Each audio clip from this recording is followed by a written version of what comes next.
Salut, avec Un Contemporain et les dizaines d'Audrey, on se retrouve pour vous expliquer et vous faire comprendre la différence entre le design et le graphisme. On espère que grâce à cette vidéo, vous en allez apprendre un peu plus sur les deux domaines, voir la différence, mais aussi comprendre et apprendre les domaines qu'on va vous présenter. On remercie bien évidemment le design d'Audrey et Un Contemporain d'avoir accepté et bien voulu participer à cette vidéo. Et sur ce, on vous souhaite un bon visionnage.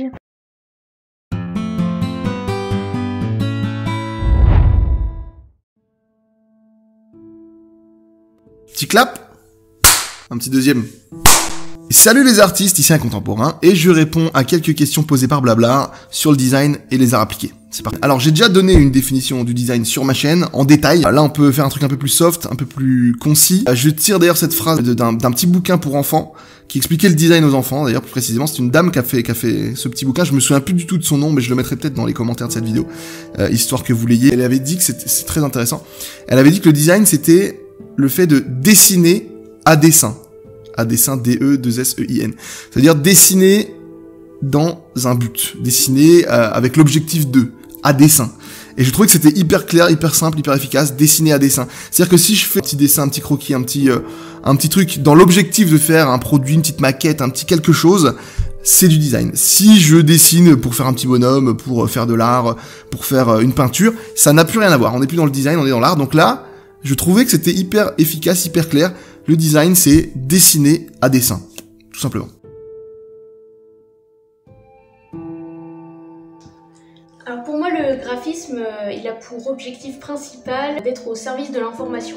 En fait, son objectif, ça va être de rendre l'information lisible, compréhensible, jolie, agréable à regarder. Voilà, je pense que c'est son rôle principal. Ce sont deux disciplines issues des arts appliqués qui fonctionnent vraiment de la même manière. D'ailleurs, le design graphique, parce que le graphisme, ça s'appelle aussi le design graphique. Donc le design produit pour dessiner des produits, le design graphique pour dessiner du logo, de l'identité visuelle, tout ça. Donc en fait, ça a exactement le même fonctionnement, les mêmes dogmes, les mêmes caractéristiques.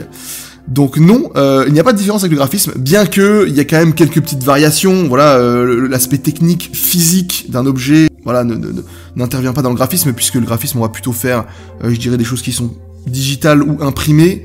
Donc la vraie différence, elle est là-dedans, c'est dans la physique générale. Mais après, voilà, finalement, vous pouvez faire du design graphique qui va être, comment dirais-je, extrudé en 3D sur des façades, avec des lettres en métal, des choses. Donc en fait, en fin de compte, si vraiment on veut pousser le truc au max, il n'y a pas du tout de différence. Mais voilà, en pratique, puisque la question commence par en pratique, il y a quand même quelques toutes petites différences.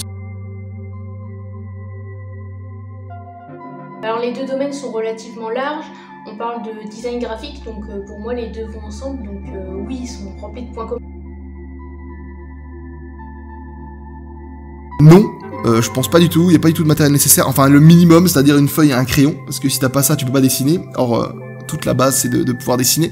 Donc il faut bien ça, il faut une feuille et un crayon, et basta. Après, bien sûr, si t'as du petit carton plume, du balsa, des petits éléments qui te permettent de faire des petites maquettes d'études et tout, tu seras automatiquement un peu plus loin dans le processus.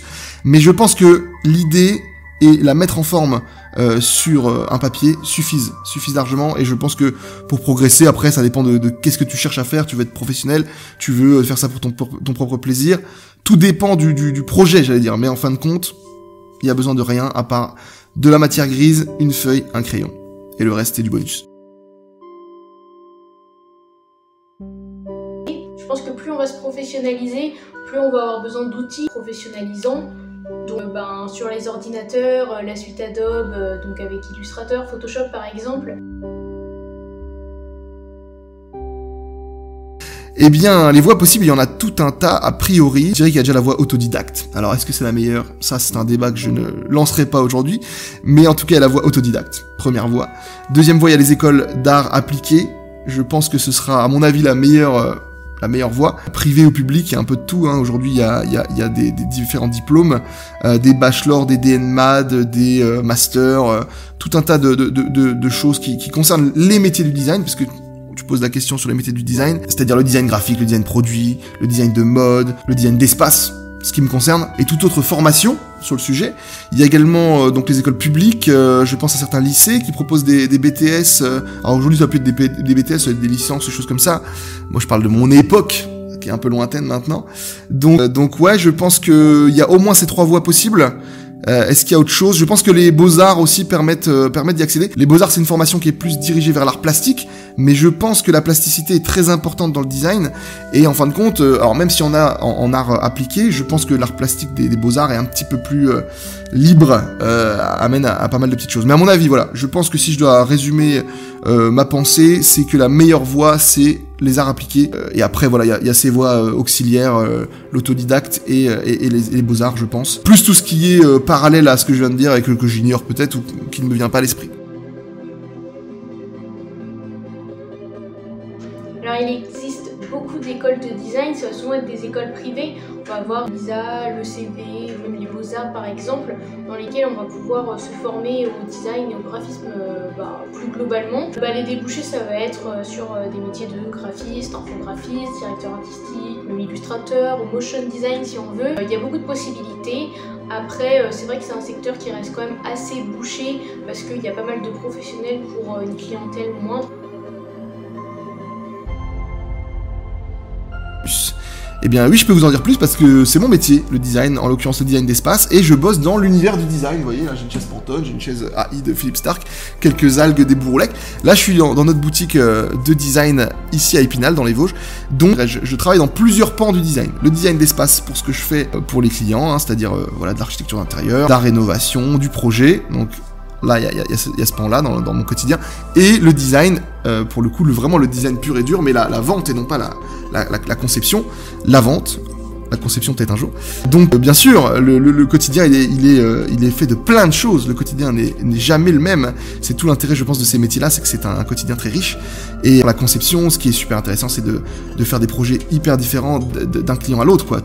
Ça peut être quelque chose d'énorme et un projet somptueux, et ça peut être aussi un tout petit truc, tout léger, un petit détail dans un appartement, une maison. Enfin, c'est très très intéressant. Je pense que, à mon avis, la plus grande force des métiers du design, ça va être le quotidien changeant. Ce qui peut aussi être une faiblesse, parce que finalement, si vous cherchez comment dirais-je, une stabilité, une routine, un quotidien super stable, il est vrai que ça peut être un peu difficile, un peu déroutant, parce que tout est différent, tous les jours sont vraiment différents. Donc à mon avis, c'est ça le retour principal que je peux faire. Et puis dans le milieu du design objet, ce que je trouve hyper intéressant, c'est que il y a énormément de choses qui sortent, il y a vraiment une richesse. Et là, vraiment, on voit des designers, aussi bien des gens très connus que des petits designers qui se lancent, et les marques essayent de jouer un peu sur les deux tableaux. Il y a beaucoup de choses, et je pense que c'est très important de se renseigner. Regardez ce qui se fait autour de vous, franchement, c'est magnifique, c'est génial. Le quotidien du métier, je dirais qu'il dépend de si on est en freelance, dans une agence plus ou moins grosse ou petite, dans une entreprise. On peut avoir des projets hyper variés et du coup on fait plein de choses dans la même journée, ou bien on reste 2 semaines sur un même projet à faire rien d'autre. Ça dépend vraiment de la structure dans laquelle on est en fait. Les meilleures façons de se démarquer, je pense que déjà c'est d'être bon, c'est la moindre des choses. Je pense que ça marche dans tous les domaines, c'est pas que dans le design. C'est que si vous êtes bon quelque part, je pense qu'à un moment donné, vous allez vous démarquer naturellement, j'ai envie de dire. Après, voilà, effectivement, pour se démarquer, démarquez-vous. C'est-à-dire, faites peut-être différemment des autres, essayez de regarder ce que font les autres pour pouvoir faire différemment. Après, si ça marche, si ce que font les autres est intéressant, c'est pas la peine de se démarquer artificiellement en disant je vais faire obligatoirement un truc différent. Prenez déjà peut-être ce que font les autres, alors sans copier, j'allais dire, inspirez-vous, hein, parce que on s'inspire toujours. Inspirez-vous de ce que font les autres et amenez votre touche personnelle. C'est déjà pas mal. Et puis à force, vous allez gagner en puissance et j'allais dire en créativité dans votre domaine à vous. Et là, vous allez vous démarquer de plus en plus. Donc j'allais dire, faites un petit peu votre sauce, essayez d'être bon, et regardez ce que font les autres. Voilà, c'est important d'avoir une culture visuelle, d'avoir des références, basez-vous aussi sur ce que fait autrui. Voilà. Moi déjà, il faut commencer par faire beaucoup de veille, beaucoup de recherches, ce que font les concurrents, ce que font les autres, pour pouvoir ensuite trouver ce qui nous rend unique, ce qui fait notre personnalité et ce qui va faire qu'on va réussir à se démarquer. Alors c'est intéressant parce que j'ai la chaise IA de Philippe Starck qui est juste là. Je sais pas si on la voit bien, hein, voilà, je vous en montre un petit peu. Mais Mais donc en fait c'est marrant parce que quelque part je suis un petit peu soumis avec des choses que je vends ici, hein, avec cette chaise par exemple. C'est pas la seule chose. Philippe Starck disait sur cette chaise là en l'occurrence que c'était la première chaise qui avait été conçue hors de notre cerveau. Et je trouve ça très intéressant parce que je vais pas dire qu'on a fait le tour, mais ça fait 150 ans à peu près que le design existe, un peu plus même. On a fait un peu le tour quand même. Je veux dire globalement aujourd'hui on fait des nouvelles formes, des variations de choses qu'on connaît, des chaises, des tables, des canapés, etc., etc. Je pense qu'on a fait un peu le tour pour l'instant de notre paradigme, de ce qu'on est capable de faire. Bien évidemment, encore une fois, des variations, on va pouvoir en faire encore plein, mais sensiblement la même chose. Alors en plus pour ce coup-là, c'est vraiment de l'ordre de la variation. Mais je pense, dans ce que dit Philippe Starck, et je trouve ça très intéressant, c'est que la première chaise conçue hors de notre cerveau implique que on va pouvoir concevoir des choses hors de notre cerveau.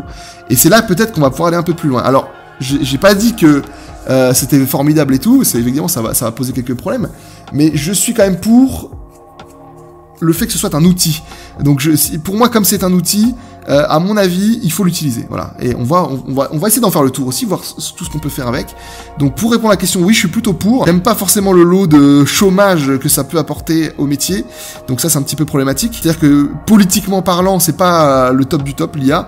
Par contre, créativement parlant, ça m'intéresse. Je pense qu'il y a beaucoup de choses à dire avec.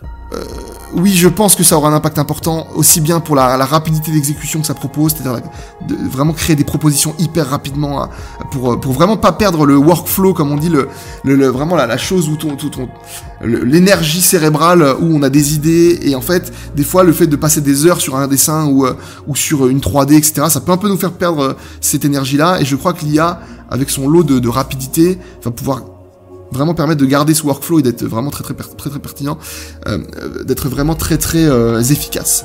Par contre, effectivement, dans le domaine de la ressource humaine, ça c'est sûr que c'est pas top parce que je pense qu'on va un petit peu, ou en tout cas beaucoup d'entreprises vont s'affranchir de designers en se disant c'est bon, il y a l'IA, pas besoin. Donc ça c'est moins bon, Donc politiquement, c'est pas top, artistiquement, c'est...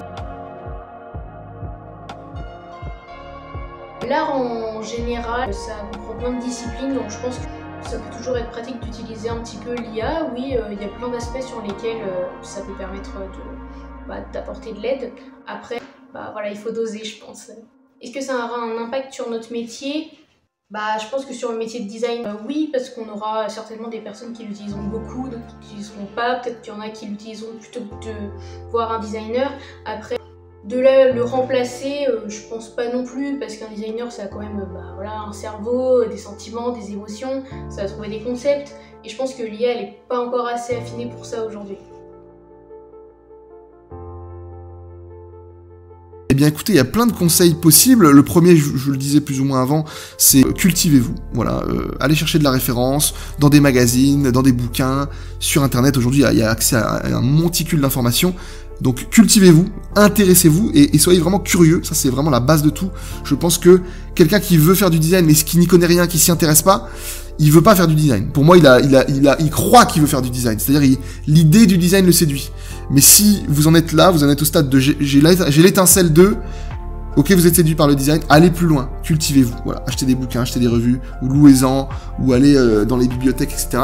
Allez sur internet, vraiment, aujourd'hui vous avez accès à tout, donc allez-y, cultivez-vous, connaissez des choses, connaissez des noms, connaissez des dates. Voilà, moi ma chaîne YouTube, j'en profite, j'en parle un tout petit peu. Fais ça, donne des dates, donne des noms, donne des références. Donc pour démarrer, pour mettre un pied dedans, n'hésitez pas. Je pense que ça c'est très important. Donc la culture, c'est primordial. Ensuite, dessiner, essayez de développer un petit peu votre sens artistique et graphique, votre qualité graphique à la main déjà d'une part. Après, il y aura toute une partie informatique. Donc si vous êtes doué en informatique, c'est déjà bien. C'est acquis. Donc vous inquiétez pas de ça. Par contre, si vous n'êtes pas top à la main, essayez de dessiner à la main. C'est quand même important, je pense, de pouvoir développer des petites idées hyper rapidement, succinctement, à la main, comme ça sur un coin de table. C'est comme ça que Philippe Starck a dessiné son fameux presse-agrumes, le Juicy Salif, sur un coin de table. Donc ça peut déboucher à des super projets. Donc la main, c'est important. Travailler la main. Travailler aussi en informatique, si vous avez des lacunes en informatique, c'est quand même important par la suite, parce que il n'y a pas que le dessin à la main aujourd'hui, malheureusement, il y a les deux qui vont être conjugués. Donc essayez vraiment de travailler, voilà, à la main, en informatique, des petits logiciels qui permettent rapidement de développer des choses. Je pense à SketchUp, je pense à Rhino, il y a tout un tas de choses, il y a vraiment là, les logiciels ne me viennent pas, mais il y en a tout un tas. Donc renseignez-vous, vraiment, je pense que la culture, l'information, c'est hyper important. C'est vraiment le meilleur conseil que je puisse vous donner, c'est la culture. Une fois que vous savez un petit peu de quoi est fait le monde du design, qu'il soit graphique, qu'il soit de mode, qu'il soit de produit, vous savez où vous mettez les pieds, et du coup c'est beaucoup plus simple à appréhender. Et je pense que pour développer des choses, après, vous avez un lexique, vous avez un langage, un regard, et vous êtes beaucoup plus efficace. Moi, je fais souvent une petite analogie entre le monde des sorciers et le monde des moldus, vis-à-vis du design, vous allez comprendre. C'est que, en fait, quand vous regardez autour de vous, tout est designé quelque part. Et souvent, il y a des chaises, des tables, vous allez au resto, il y a des verres, il y a tout un tas de choses qui ont été dessinées par des designers. Et en fait, une fois que vous avez des références, vous voyez ces choses-là. C'est-à-dire que, au début, un verre, c'est un verre, basiquement. Et puis après, un verre, par exemple, prenez le verre Perrier, c'est plus un simple verre, c'est le verre qui a été dessiné par Martin Zekeli, qui est un designer français, le verre Perrier, un peu en forme comme ça, de vase. Je dis, voilà, vous le voyez, d'un coup, c'est le verre de Zekeli. Et en fait, ça marche comme ça pour tout, les chaises, les tables, etc. Et en fait, une fois que vous avez un petit peu ces références-là, vous les voyez, ces choses-là, sans aller les chercher, sans se poser la question de, tiens, qu'est-ce que c'est? Non, non. Quand vous savez, vous voyez autour de vous. Et c'est un peu comme le monde des sorciers, je trouve, c'est que le monde des sorciers, finalement, il côtoie le monde des moldus. C'est juste qu'on le voit pas. Vous voyez, c'est ça qui est intéressant dans Harry Potter. C'est que vraiment, il y a quelque chose qui apparaît que les moldus ne voient pas parce que ils ne regardent pas vraiment. Donc, cultivez-vous et vous verrez les choses. C'est très intéressant. Vous allez découvrir tout un monde qui était sous vos yeux depuis le début.